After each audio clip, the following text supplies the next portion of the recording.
Welcome to our channel. Today we're diving into a super handy topic, how to upload high-quality videos on WhatsApp. With updates rolling out regularly, it's essential to make the most of the features available for sharing your videos without losing their quality. Whether it's a precious family moment, a stunning travel clip, or a creative project, you want to ensure your videos look their best. So, let's jump right into the steps to achieve this. First, open WhatsApp on your Android device. If you haven't done this already, it's a straightforward step. Once you're in the app, look towards the top right corner of your screen. There, you'll see 3 dots. Tap on them. This will reveal a drop-down menu with several options. Next, tap on Settings.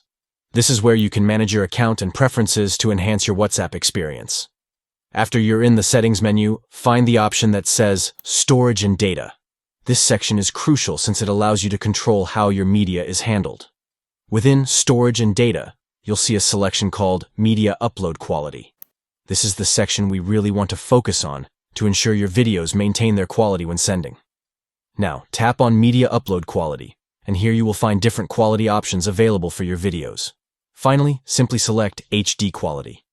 This option preserves your videos in high definition, so when you share them, your friends and family can enjoy your visuals just as you intended. And there you have it. You're all set to upload high-quality videos on WhatsApp. Next time you share a clip, it's bound to impress. Don't forget to stay tuned for more tips and tricks.